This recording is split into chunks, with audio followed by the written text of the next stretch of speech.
ನಿಮಗೆ ಅಥವಾ ನಿಮ್ಮ ಮನೇಲಿ ಯಾರಿಗಾರು ಇತ್ತೀಚೆಗೆ ಮಂಡಿ ರೀಪ್ಲೇಸ್ಮೆಂಟ್ ಆಗಿದೆಯಾ? ಈ ವಿಡಿಯೋ ನಿಮಗೆ 5 ವಿಷಯ ಅವಾಯ್ಡ್ ಮಾಡಬೇಕಾಗಿರೋದು ಮಂಡಿ ರೀಪ್ಲೇಸ್ಮೆಂಟ್ ಆದ ತಕ್ಷಣ. ನಂಬರ್ 1, ವಾಕರ್ ಇಲ್ಲದೆ ಅಥವಾ ಕ್ರಚ್ ಇಲ್ಲದೆ ನಡೆಯೋದು. ಕೆಲವ್ರಿಗೆ ಅನ್ಸುತ್ತೆ ನಾನು ವಾಕರ್ ಅಥವಾ ಕ್ರಚ್ ಇಲ್ಲದೆ ನಡೆಯಬಹುದು ಅಂತ. ಅದು ಮಾಡಬೇಡಿ. 2 ವಾರನಾದ್ರೂ ವಾಕರ್ ಅಥವಾ ಕ್ರಚ್ ಬೇಕಾಗತ್ತೆ, ಬೀಳೋ ಸಾಧ್ಯತೆ ಇರುತ್ತೆ, ಅದನ್ನ ಅವಾಯ್ಡ್ ಮಾಡಬೇಡಿ. ನಂಬರ್ 2, ಮಂಡಿ ಕೆಳಗಡೆ ಪಿಲ್ಲೋ ಇಟ್ಕೊಳ್ಳೋದು ಅಥವಾ ದಿಂಬ್ ಇಟ್ಕೊಳ್ಳೋದು. ಮಂಡಿ ಕೆಳಗಡೆ ಪಿಲ್ಲೋ ಅಥವಾ ದಿಂಬ್ ಇಟ್ಕೊಂಡ್ರೆ ಮಂಡಿ ಮಡಸ್ಕೊಳ್ಳುತ್ತೆ, ಬೆಂಡ್ ಆಗುತ್ತೆ. ಆ ಥರ ಇದ್ದಾಗ ಆ ಮಂಡಿನ ಸ್ಟ್ರೈಟ್ ಮಾಡೋದಕ್ಕೆ ಫಿಸಿಯೋಥೆರಪಿನವ್ರು ತುಂಬಾ ಕಷ್ಟ ಪಡಬೇಕಾಗುತ್ತೆ. ನಿಮ್ಮ ಮಂಡಿ ಕೆಳಗಡೆ ಮಂಡಿ ಬೆಂಡ್ ಆಗೋ ಥರ ದಿಂಬ್ ಇಟ್ಕೋಬೇಡಿ.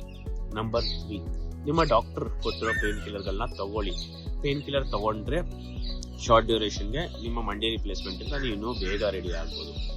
ನಂಬರ್ 4, ಒಂದು ಒಳ್ಳೆ ಸಪೋರ್ಟ್ ಸಿಸ್ಟಮ್ ಇಟ್ಕೊಳ್ಳೋದೇ ಇರೋದು. ಮಂಡಿ ರಿಪ್ಲೇಸ್ಮೆಂಟ್ ಒಂದು ಮೇಜರ್ ಸರ್ಜರಿ. ಅದಾದ್ಮೇಲೆ ನಿಮಗೆ ನಿಮ್ಮ ರಿಲೇಟಿವ್ಸು ಅಥವಾ ಹೋಮ್ ನರ್ಸ್ ಯಾರೋ ಒಬ್ರು ಬೇಕಾಗ್ತಾರೆ ಡೇ ಟು ಡೇ ಆಕ್ಟಿವಿಟೀಸ್ಗೆ, ನಿಮ್ಮ ಮಾತ್ರೆ ತಗೊಳ್ಳೋದಕ್ಕೆ ಎಲ್ಲ. ಸೊ ಅದನ್ನ ಇಟ್ಕೊಳ್ಳಿ. ನಂಬರ್ 5, ಫಿಸಿಯೋಥೆರಪಿ ಮಾಡಿಸ್ದೇ ಇರೋದು. ಫಿಸಿಯೋಥೆರಪಿ ಆಪರೇಷನ್ ಎಷ್ಟು ಇಂಪಾರ್ಟೆಂಟು ಅಷ್ಟೇ ಇಂಪಾರ್ಟೆಂಟು. ಸುಮಾರು 1 ತಿಂಗಳು 2 ತಿಂಗಳು ಫಿಸಿಯೋಥೆರಪಿ ನಡಿಬೇಕು. ಅದು ನಡೆದ್ರೆ ನೀ ರೀಪ್ಲೇಸ್ಮೆಂಟ್ ಆದ್ಮೇಲೆ ನಿಮಗೆ ಫುಲ್ ರಿಕವರಿ ಆಗುತ್ತೆ.